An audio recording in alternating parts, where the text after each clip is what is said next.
नमस्कार, आपका स्वागत है। दोस्तों, महात्मा विदुर जी ने अपनी नीति में ऐसे पुरुषों के लक्षणों के बारे में बताया है जिन्हें संसार की सभी स्त्रियां महामूर्ख समझकर परित्याग करने में संकोच नहीं करती है।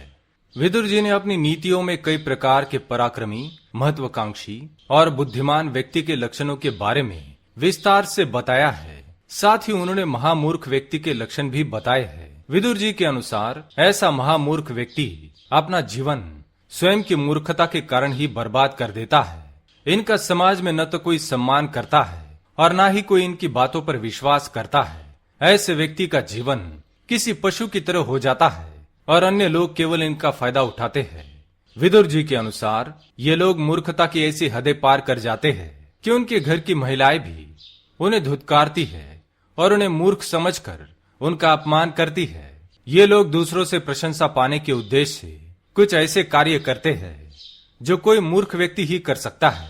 तो आइए जान लेते हैं व्यक्ति के उन लक्षणों के बारे में।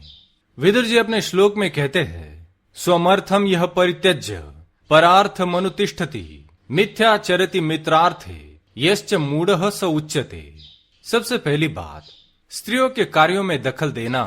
महात्मा विदुर कहते हैं, एक पुरुष को स्त्रियों के कार्यों में अधिक रुचि नहीं होनी चाहिए। आवश्यकता पड़ने पर मदद करना ठीक है, परंतु आवश्यकता ना होने पर भी जो पुरुष स्त्रियों के कार्यों में बार बार दखल देता है अथवा उनके काम करता है तो वह स्त्री लंपट हो जाता है। ऐसा पुरुष जहाँ पर स्त्रियां काम कर रही हो ऐसे स्थान पर जाकर उन्मत्त हो जाता है। जिस स्थान पर महिलाएं ना हो ऐसे स्थान पर इन पुरुषों का मन नहीं लगता है और जहाँ पर स्त्रियां दिख जाए ये वहां पर तुरंत पहुंच जाते हैं और स्वयं होकर उनके काम करने लगते हैं। ऐसे पुरुष को महिलाएं मूर्ख समझती है। दूसरी बात, स्त्रियों से आज्ञा लेने वाला। विदुर जी के अनुसार जो पुरुष पराई स्त्रियों से आज्ञा लेकर उनके काम करता है और अपने महत्वपूर्ण काम को छोड़ देता है वह सबसे बड़ा मूर्ख है। पुरुष का यह कर्तव्य होता है कि वह पराई स्त्रियों की सहायता करे परंतु उनके हाथ की कठपुतली ना बने। जो पुरुष पराई स्त्रियों की प्रत्येक बात को सत्य कहता हो और स्वयं की पत्नी को झूठा कहकर उसे दुर्लक्ष्य करता हो वह मूर्ख होता है, क्योंकि पराई स्त्रियों का स्वार्थ उसके अपनों के लिए होता है। वह आपका कभी सम्मान नहीं करेगी चाहे आप उसकी कितनी भी प्रशंसा क्यों न करें। तीसरी बात, थोती बातों पर खुश होने वाला। महात्मा विदुर कहते हैं, जो पुरुष स्त्रियों के द्वारा की गई थोती बातों पर खुश हो जाता है अथवा स्त्रियों के हाव भाव से तुरंत प्रभावित होता है वह अत्यंत मूर्ख है। ऐसा पुरुष स्त्रियों के हाव भाव से प्रभावित होकर उनके सामने स्वयं का पराक्रम दिखाने का प्रयास करते हैं और अपमानित हो जाते हैं। एक पुरुष को स्त्रियों के द्वारा की गई प्रशंसा पर कतई विश्वास नहीं करना चाहिए। स्त्रियों की प्रशंसा में स्वार्थ होता है, अतः इससे सावधान रहे। चौथी बात, निर्धन होकर योजनाएं बनाने वाला। जो पुरुष अपने पास पैसा ना होने के बावजूद भी स्त्रियों के सामने बैठकर बड़ी बड़ी योजनाएं बताने लगता है, गरीब होने के बावजूद भी धनवान होने का ढोंग करता है, ऐसे पुरुष को स्त्रियां मूर्ख समझकर उसका फायदा उठाती है। पांचवी बात, बैठे बिठाए धन पाने की कामना करने वाला।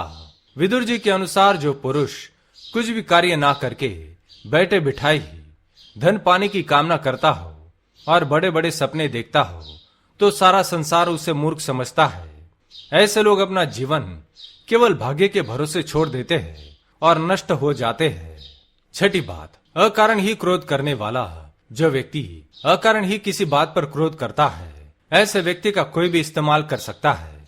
ऐसे पुरुष को कोई भी स्त्री किसी के भी विरुद्ध भड़का सकती है और उसका विनाश कर सकती है। इसलिए पुरुष को किसी भी स्त्री के सामने अकारण ही क्रोध नहीं करना चाहिए। पत्नी के कहने पर माता पर और माता के कहने पर पत्नी पर अकारण ही क्रोध नहीं करना चाहिए।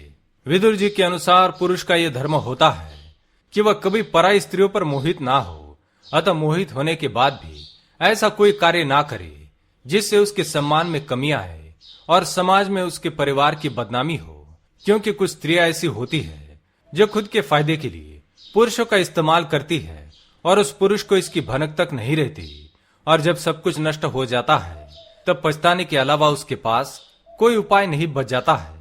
तो दोस्तों, इस प्रकार से महात्मा विदुर जी ने पुरुषों के इन लक्षणों के बारे में बताया है। अगर किसी पुरुष में ऐसे लक्षण दिखाई दे तो उसका कोई भी स्त्री सम्मान नहीं करती है। क्या आपके अंदर भी ऐसे लक्षण है तो कमेंट करके अवश्य बताएं। वीडियो को लाइक जरूर करें, कमेंट में जय श्री कृष्ण लिखना न भूलें। साथ ही चैनल को सब्सक्राइब जरूर करें। आप सभी का धन्यवाद।